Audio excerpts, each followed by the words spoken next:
¿Por qué Dios limitó la vida humana a solo 120 años? ¿Y si te dijera que Adán y los primeros humanos vivieron más de 900 años? ¿Qué ocurrió?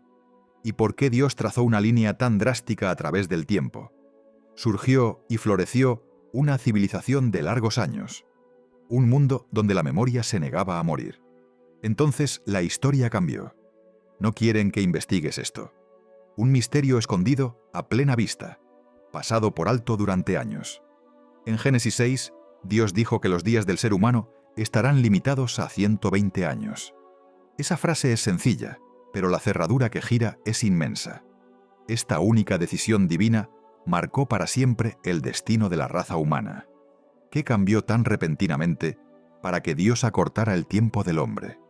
¿Fue este límite un castigo o una protección? Esa pregunta abre una puerta al misterio más antiguo de la historia humana, oculto a plena vista desde el principio de los tiempos.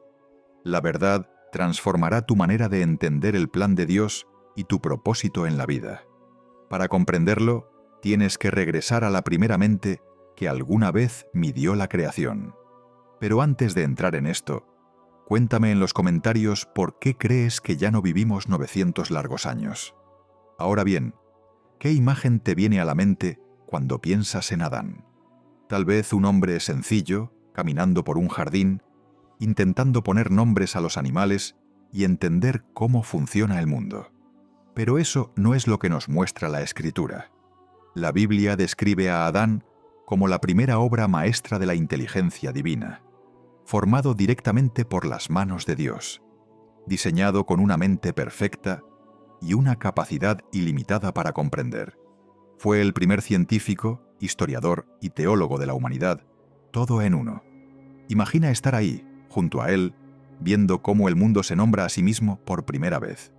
Adán viviría largos 930 años. Durante ese tiempo, su mente podía captar el orden de la creación de una manera que ningún genio moderno podría igualar. La Escritura muestra este progreso claramente. El conocimiento era sagrado antes de ser científico. Génesis 2:19 dice que Dios trajo a Adán cada criatura viviente para que les pusiera nombre. Ahora bien, en hebreo, nombrar algo no es solo ponerle una etiqueta, es comprender su esencia. Es leer el código interno de lo que hace a cada criatura ser lo que es. Imagina a Adán entre los animales, observando cómo se movían, cómo escuchaban, cómo vivían, y sabiendo con exactitud cómo encajaban en el equilibrio de la creación. Cada nombre era un descubrimiento. Cada observación profundizaba su comprensión del diseño divino. Para Adán, el mundo no era un misterio, era un libro de texto escrito por el propio Dios. Pero incluso el paraíso tiene puntos de presión. Entonces vino un momento como ningún otro. Dios hizo caer en un profundo sueño a Adán, abrió su costado y formó a Eva.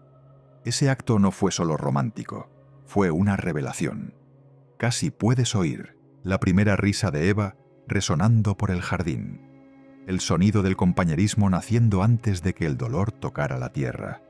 Cuando Adán despertó y dijo: «Esto es hueso de mis huesos y carne de mi carne», estaba reconociendo unidad y esencia compartida. Vio el lazo genético y espiritual que los unía. En ese momento fue testigo de la primera cirugía divina, el prototipo del vínculo humano. Fue como si Dios le permitiera ver cómo la creación misma podía multiplicarse a través de la vida, a través de la relación, a través del amor. En los siglos que siguieron, Adán se convirtió en una biblioteca viviente. Vivió lo suficiente para ver 8 generaciones de hijos, nietos y bisnietos. Aquí es donde la Escritura nos muestra en silencio cómo el tiempo mismo se convirtió en el primer maestro. Piénsalo. Cada vez que nacía una nueva generación, no heredaban solo historias, heredaban sabiduría transmitida directamente por el hombre que caminó con Dios en los primeros días del mundo. Cada conversación con Adán era como entrar en la mente de la creación. Imagina cómo se sentiría aprender del hombre que recordaba el amanecer mismo. Enseñaba sobre las estrellas, las plantas, los animales, los patrones de las estaciones. Podía trazar el ritmo de la creación como notas en una canción, porque lo había visto todo desplegarse con sus propios ojos. Ese tipo de longevidad lo cambió todo. 1000 años de aprendizaje significaban 1000 años de avance. La humanidad progresaba más rápido de lo que podemos imaginar. No necesitaban redescubrir lo que sus antepasados habían olvidado. Lo aprendían directamente de ellos. El conocimiento se apilaba como capas de piedra, cada generación construyendo más alto. Pero todo don tiene su sombra, y ésta crecía.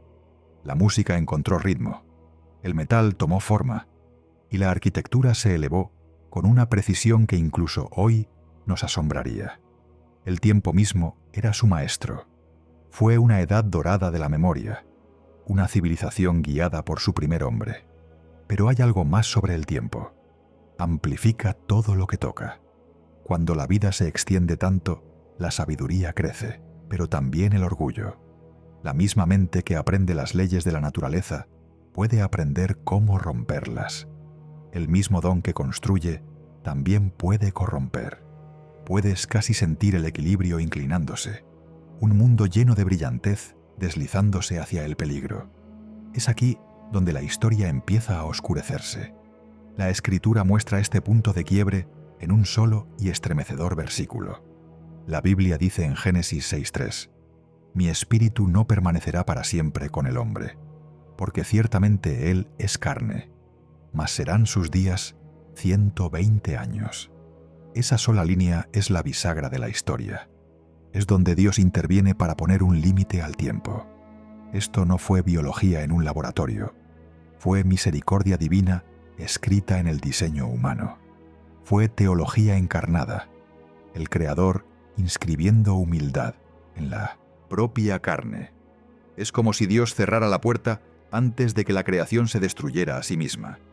La longevidad había sido un regalo, pero ahora necesitaba una barrera. De una biblioteca de siglos a una línea en la arena. El código oculto en la Escritura. Dios dio a la humanidad espacio para crecer, construir y aprender. Pero cuando el conocimiento superó a la sabiduría, el Creador trazó un límite por misericordia. Cuando el tiempo se alarga, crece la sabiduría y también el peligro. Y en ese horizonte, la historia empieza a temblar, porque mientras más tiempo viven los humanos, más profundo cortan sus decisiones. Ahí comienza la crisis de Génesis 6. Imagina el mundo que siguió a los largos años de paz y descubrimiento de Adán. Siglos de conocimiento se habían acumulado y la cultura humana florecía. Las personas construían ciudades, trabajaban el metal, componían canciones y llenaban la tierra. La descendencia de Adán se multiplicaba, y cada generación añadía algo nuevo a lo aprendido por la anterior. Pero con cada nueva mano que trabajaba la tierra, con cada mente que perseguía el progreso, algo empezó a cambiar en el corazón humano. Lo que comenzó como gratitud se transformó lentamente en orgullo. Lo que había sido asombro se convirtió en ambición. Pero toda bendición lleva consigo un filo. Esto nos enseña algo profundo. El progreso sin gratitud siempre deriva en adoración de uno mismo. Génesis 6:1 comienza con una línea silenciosa pero inquietante. Cuando los seres humanos comenzaron a multiplicarse sobre la faz de la tierra y les nacieron hijas. Al principio suena inofensivo, una simple nota de crecimiento, pero en la Escritura el aumento poblacional nunca es solo una estadística, es una prueba. Más personas significan más opciones, y más opciones significan más oportunidades para la corrupción. El siguiente versículo dice: «Los hijos de Dios vieron que las hijas de los hombres eran hermosas, y tomaron para sí mujeres, escogiendo entre todas». Es una escena de deseo que rompe fronteras, una mezcla de ámbitos que la Escritura presenta como desorden. Los poderosos comenzaron a reclamar lo que querían, sin límite. Cada don tiene un punto de quiebre, y este estaba cerca. Puedes casi sentir a la creación tensarse, como si la armonía del Edén estuviera estirándose demasiado. La tradición antigua, reflejada en textos como Enoc y Jubileos, describe estas uniones como la chispa que encendió un fuego de violencia y arrogancia en toda la tierra. El viejo mundo se llenaba de héroes de renombre, hombres que usaban su brillantez y longevidad para construir imperios de orgullo. La Escritura muestra claramente esta progresión. La grandeza sin humildad siempre madura en violencia. Las ciudades se elevaban, los gobernantes se llamaban a sí mismos dioses, y la memoria de la humildad de Adán se desvanecía como el humo. Entonces el tono de la Escritura cambia. Génesis 6:5 dice: El Señor vio que la maldad del ser humano era mucha en la tierra, y que todo designio de los pensamientos de su corazón era sólo de continuo al mal. Ese versículo es como un espejo frente a la humanidad. Los largos años dieron espacio para que la corrupción madurara. La paciencia de Dios, extendida a lo largo de generaciones, llegaba a su límite. El texto dice que Dios se entristeció. Imagina al Creador viendo cómo su obra maestra se desmorona en cámara lenta. Esa sola palabra lleva el peso de toda la historia. Dolor divino, no ira. Puedes casi sentir el quebranto de su corazón al ver en lo que se había convertido la creación. Los 120 años, como se menciona en Génesis 6:3, no son un número arbitrario lanzado a la historia. Es contención divina pronunciada en medio del caos. En un solo versículo, la historia cambia de expansión humana sin control a contención divina. Los 120 no son un enigma por resolver, son una política. Dios traza una frontera moral en un mundo al borde del colapso. El decreto responde a la corrupción con contención, a la maldad con una medida de misericordia. El límite es la forma en que Dios protege a la humanidad de sí misma. Piénsalo. Una sola vida que antes se extendía por 1000 años podía contener generaciones enteras de corrupción en un solo corazón. Un tirano podía reinar durante siglos, un engañador podía moldear el mundo sin posibilidad de redención. Cuando Dios estableció un límite de 120 años, no estaba reduciendo el valor humano, lo estaba preservando. Cada persona ahora tendría una temporada para vivir, aprender, decidir y entregar el futuro a nuevas manos antes de que el orgullo se endureciera en permanencia. En esos pocos versículos, el tono de Génesis cambia de asombro a advertencia. El mismo aliento que dio vida ahora pronuncia una limitación. Es el sonido de la misericordia tomando forma de juicio. El mundo que había crecido alto, gracias a los años largos, pronto enfrentaría un diluvio destinado a limpiar y reiniciar. Pero incluso antes de que llegaran las aguas, el primer acto de salvación fue este. Dios puso un límite al alcance humano, un número pronunciado en medio de una tormenta. Eso es lo que llegaron a ser los 120 años, una decisión divina para impedir que el mal se volviera inmortal. Fue la misericordia de la contención, la matemática de la compasión. El dolor de Dios se convirtió en gobierno, y el decreto se transformó en salvaguarda de la humanidad. Si ese decreto se mantiene en medio de la tormenta, debemos preguntarnos, ¿qué significa exactamente el 120? Escondido en Génesis 6:3, hay dos posibles lecturas, ambas antiguas, ambas reveladoras. La cuestión gira en torno a un solo verbo hebreo. Los traductores antiguos lucharon con este versículo. La palabra no aparece en ningún otro lugar de la Escritura, lo que explica por qué ambas interpretaciones han perdurado a lo largo de los siglos. Es una bisagra lingüística silenciosa que define cómo entendemos una de las declaraciones más misteriosas de la Biblia. Cuando Dios dijo: «Mi espíritu no contenderá con el hombre para siempre, porque ciertamente él es carne. Sus días serán 120 años». Dos interpretaciones principales han persistido. La primera la ve como una cuenta regresiva, un reloj divino que empieza a correr antes del diluvio. La segunda la entiende como un límite, un nuevo horizonte colocado sobre cada vida humana desde ese momento en adelante. Ambas tienen raíces en el texto. Ambas intentan explicar la misericordia a través de la limitación. Comencemos con la visión de la cuenta regresiva. En esta lectura Los 120 años son un período de gracia, una ventana de paciencia. Dios estaba dando a la humanidad tiempo para arrepentirse antes de que cayera el juicio. Esta idea encuentra respaldo más adelante en la Escritura, donde la paciencia se convierte en un tema recurrente. Pedro recuerda cómo Dios esperó con paciencia en los días de Noé, mientras Noé predicaba justicia antes del diluvio. Casi puedes sentir a Dios haciendo una pausa entre la misericordia y el juicio, como si el cielo mismo contuviera el aliento.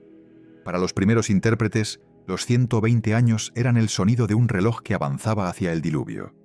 Cada año una nueva oportunidad para que la humanidad corrigiera su camino. Es una imagen poderosa de la misericordia llevada hasta el límite. Luego está la segunda lectura, el límite de vida. En este modelo, los 120 años marcan un nuevo techo para la longevidad humana. Antes de este decreto, las personas vivían siglos. Adán, 930, Matusalén, 969, el mismo Noé, 950. Después, los números comienzan a caer.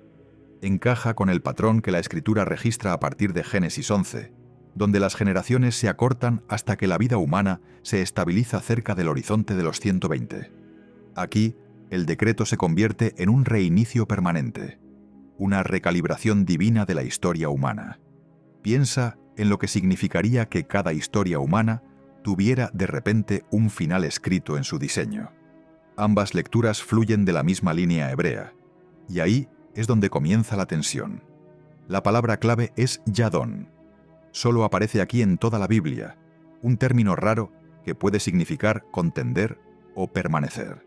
Otra frase, Beshagam, puede entenderse como porque él es carne, o puesto que también es carne. Así que dependiendo de cómo se escuche, el versículo puede sonar como mi espíritu no contenderá con el hombre para siempre, o mi espíritu no permanecerá en el hombre para siempre. La primera se inclina hacia la cuenta regresiva, la segunda hacia el límite de vida. Ese único matiz de significado abre dos ventanas hacia una misma verdad.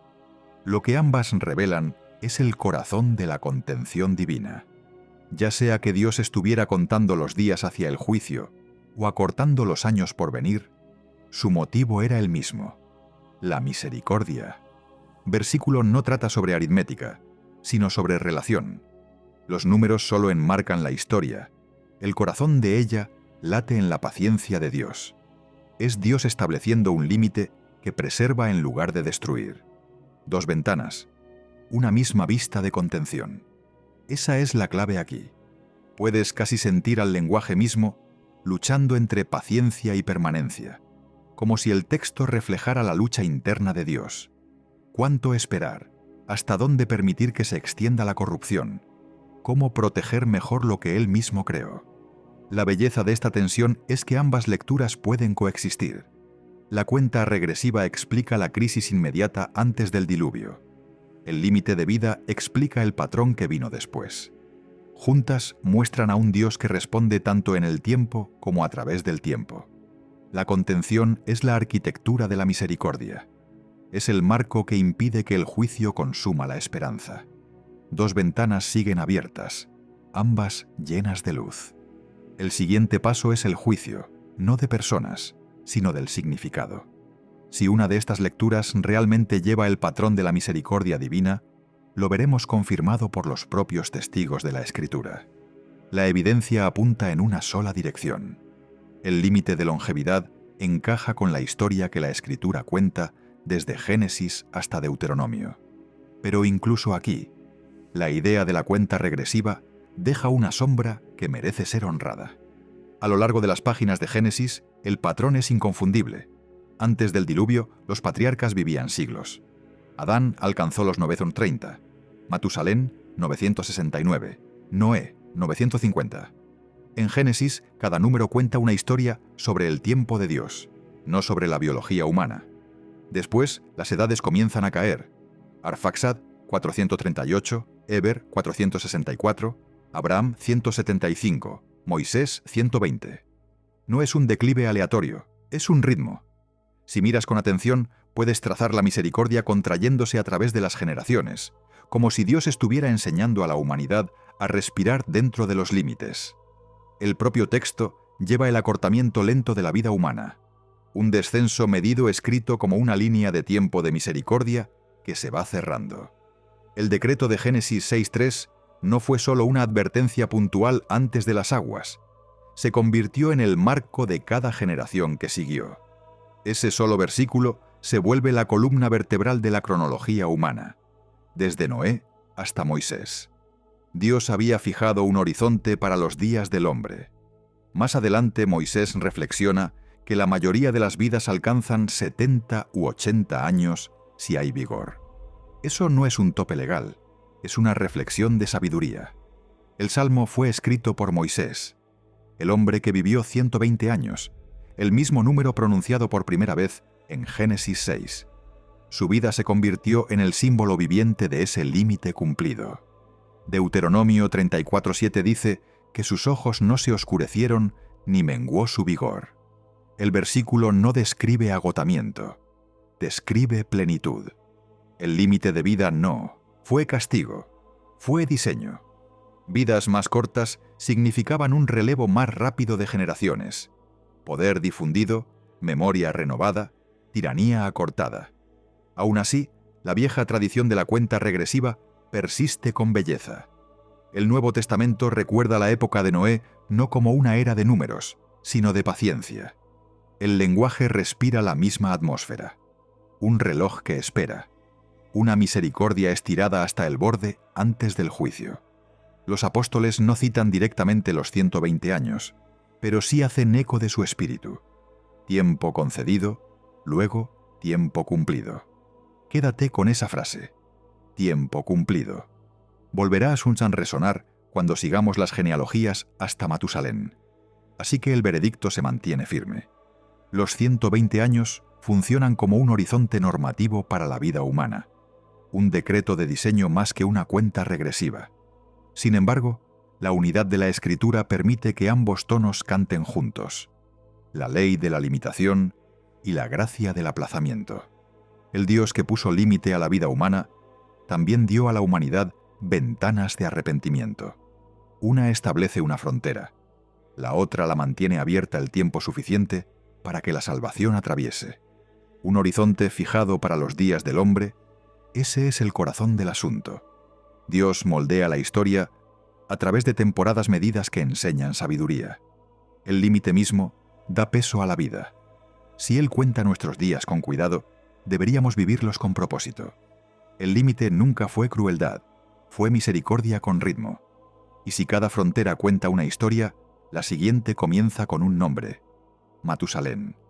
Su nombre por sí solo suena antiguo, cargado de paciencia.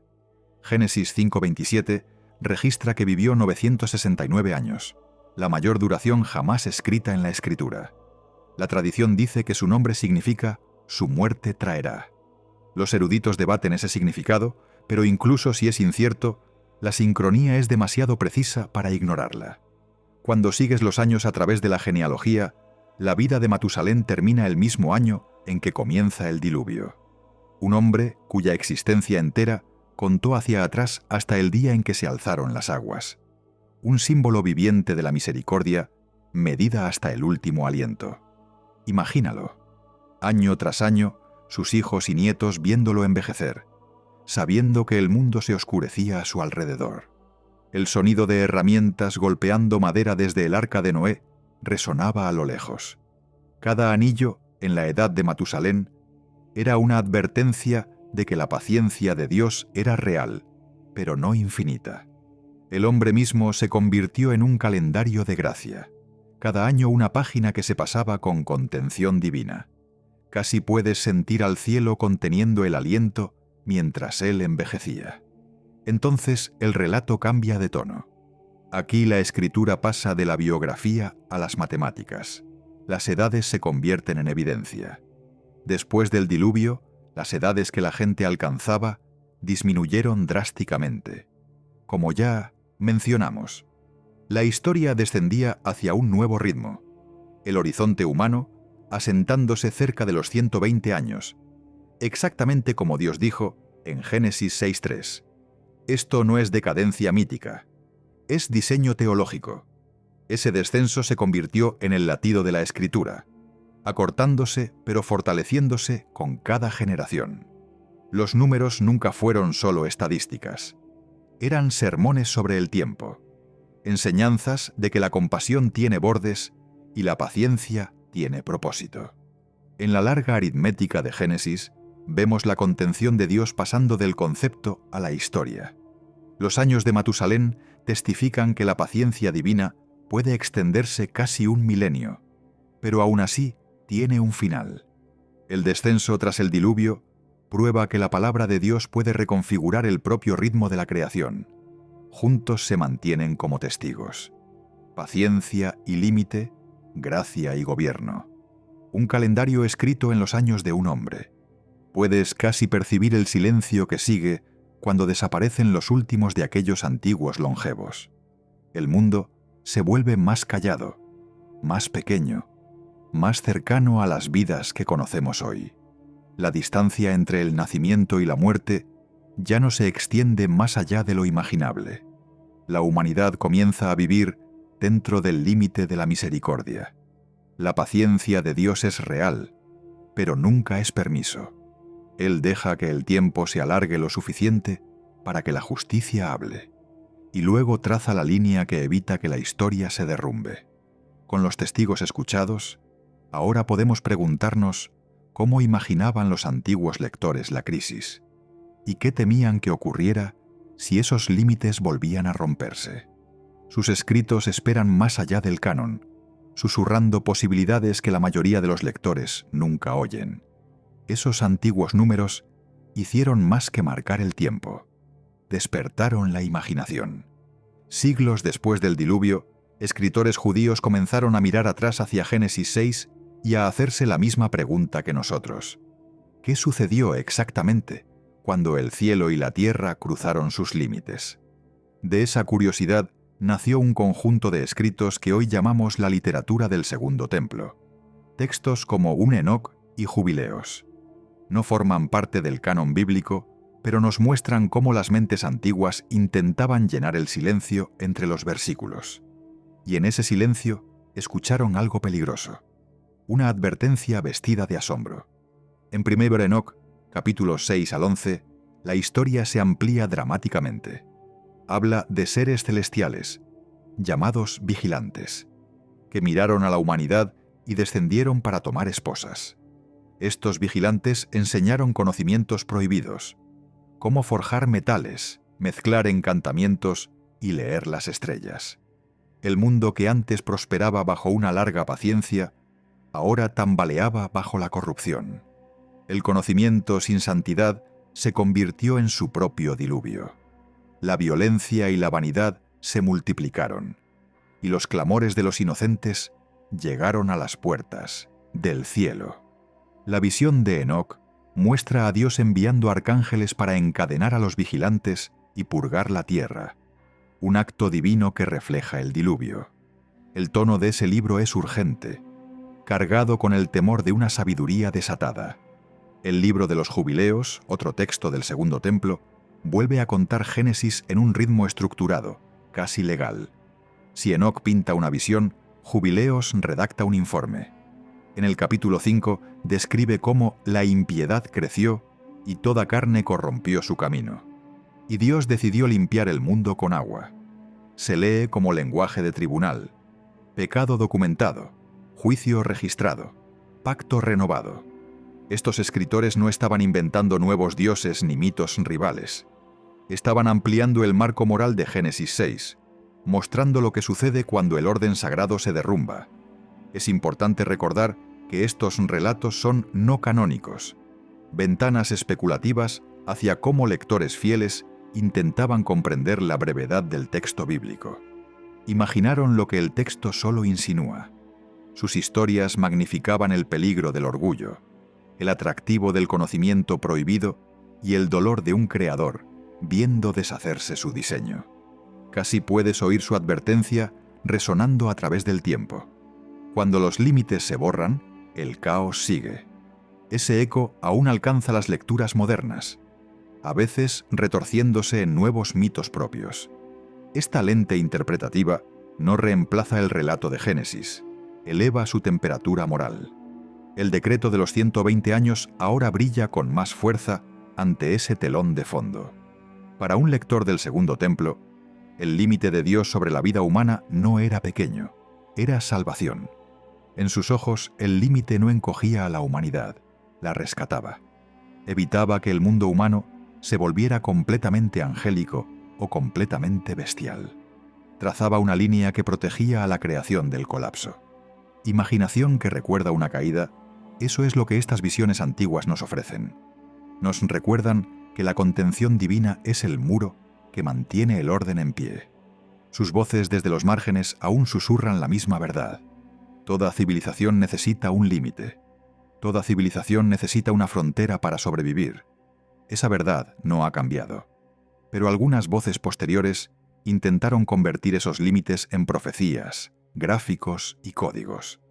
Antes de seguirlas, debemos ver cuán fácilmente el asombro puede endurecerse en sistema.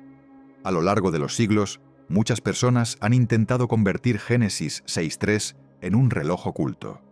El impulso es comprensible. Si Dios una vez estableció un límite, tal vez ese límite marque la duración de toda la historia. Así nació una teoría moderna, la idea de que los 120 años significaban 120 ciclos de jubileo, cada uno de 50 años. Multiplicándolos se obtienen 6.000 años, una gran cuenta regresiva hasta el fin de los tiempos. Suena ordenado, incluso profético. La teoría se difundió en el siglo XX a través de mimes funatmus, gráficos proféticos y púlpitos de avivamiento, vinculando fechas clave como 1948 para Israel, 1967 para Jerusalén y 2017 como un supuesto cierre de la era. Muchos creyentes lo oyeron repetido tantas veces que empezó a sonar como un hecho bíblico. Pero cuando abres el texto en sí, Génesis 6.3 no ofrece ninguna ecuación. Es una sola frase en una historia de crisis moral, no un rompecabezas de calendario. La teoría de los jubileos depende de importar Levítico 25, donde un jubileo es una liberación cada 50 años, dentro de Génesis 6, escrito muchos siglos antes. Los dos contextos nunca se cruzan. En la narrativa hebrea, Génesis 6.3 pertenece al relato del diluvio, no a un código legal. Su enfoque es la contención, no la aritmética. La frase «sus días serán 120 años» encaja con la escena moral que Dios describe, no con una cronología codificada de la historia. Lo interesante es que el deseo por encontrar patrones nunca desaparece. Así como los escritores de Primimeu Enoch expandieron 4 breves versículos en una visión de ángeles y rebelión, los intérpretes modernos estiran un solo versículo en una cuenta regresiva de milenios. El impulso es el mismo: hacer que el misterio sea manejable. Pero cada vez que la escritura se convierte en un cifrado, su mensaje de misericordia queda sepultado bajo las matemáticas. La verdad escondida a plena vista es más simple y más fuerte. Los 120 eran un límite que mantenía a la humanidad dentro del alcance de la misericordia. Cuando Génesis 6.3 se escucha con su propia voz, nos rescata de cronologías basadas en el temor y nos devuelve al carácter, al Dios que limita el daño para que la vida pueda continuar. Respetar el sentido llano del texto no disminuye su maravilla, la restaura. La contención de Dios es la arquitectura de la gracia. No todo número es un mapa. Algunos son señales de misericordia. Cuando se disipa el espejismo, el verdadero patrón comienza a brillar, medido, deliberado, vivo. Casi puedes sentir que la escritura vuelve a respirar. Entonces, ¿cómo se ve el diseño divino cuando es real? Abre el Evangelio de Mateo y lo verás justo al comienzo. Una genealogía con forma de poema del tiempo. Mateo enumera 3 grupos de 14 generaciones, desde Abraham hasta David, desde David hasta el exilio y desde el exilio hasta Cristo. A primera vista parece un registro familiar, pero debajo de los nombres hay ritmo. Es como si Mateo estuviera diciendo, la historia misma se mueve en medidas de promesa. El 14 no es aleatorio. En letras hebreas, el nombre David suma 14. Mateo construyó su lista en torno al número que deletrea Rey amado. Cada nombre se convierte en un latido en la melodía del pacto de Dios. Mateo incluso omite algunas generaciones para mantener la simetría limpia. No está ocultando errores. Está componiendo teología en forma narrativa. El patrón en sí enseña. Dios ordena el tiempo con propósito. Esto no es un código secreto para descifrar. Es un acto de adoración. Un escritor toma la materia prima de los siglos y la organiza en forma de canción. Cuando lees esos nombres en voz alta, Abraham, Isaac, Jacob, David, Salomón y así sucesivamente, estás escuchando el latido constante de la promesa, la fidelidad de Dios marchando a través de la fragilidad humana hacia el cumplimiento. Y el número 120 reaparece también en ese ritmo, pero esta vez como símbolo de plenitud. Moisés, el hombre que guió a Israel de la esclavitud al umbral de la promesa, muere a los 120 años. Deuteronomio 34:7 dice que sus ojos no se oscurecieron ni menguó su vigor. El versículo suena como un sello, una vida que alcanzó la plenitud sin decadencia. En la Escritura, Moisés representa la medida de un lapso completo, el emblema viviente de lo que Génesis 6:3 declaró mucho antes. Una vida humana enmarcada por la misericordia, llena hasta el borde, concluida con fortaleza. Así que la genealogía cuidadosamente construida por Mateo y los 120 años de Moisés cuentan la misma verdad en dos lenguajes: diseño y duración. El tiempo nunca es aleatorio para Dios. Está moldeado para la redención. Cada generación, cada época, cada límite tiene significado. Dios cuenta los días para que su pueblo aprenda a contar la gracia. Un diseño con el que puedes orar. Eso es lo que parece un patrón real. No alimenta la curiosidad, alimenta la adoración. Piénsalo. La propia estructura de la Escritura, hasta en sus números, invita a confiar más que a especular. Cuando trazas esas líneas desde Abraham hasta Cristo, o desde Adán hasta Moisés, ves a un artista que nunca perdió el ritmo. El diseño se convierte en sabiduría cuando alcanza tus días. Y ahí es donde la pregunta se vuelve personal. ¿Qué significa vivir dentro de un límite que salva? La respuesta espera en el ritmo de nuestros propios años. Dios estableció el límite de la vida como protección, no como castigo, como un marco moral, no solo una cifra en una genealogía. Dentro de ese lapso, cada generación se levanta, aprende, falla y entrega el mundo hacia adelante. Una vida más corta significa una renovación más rápida, el giro constante del tiempo que distribuye tanto sabiduría como responsabilidad. El poder ya no puede echar raíces durante 1000 años. Se reinicia, se redistribuye, mantiene la historia humana. El límite vuelve preciosa la memoria. Nos impulsa a enseñar más rápido, perdonar más pronto, amar mientras todavía hay tiempo. Cada década se convierte en una pregunta. ¿La pasarás construyendo, sanando o simplemente sobreviviendo? El Salmo 90 ora: enséñanos a contar bien nuestros días, para que nuestro corazón adquiera sabiduría. Moisés aprendió esa verdad a lo largo de sus 120 años, el límite que preservó la bendición.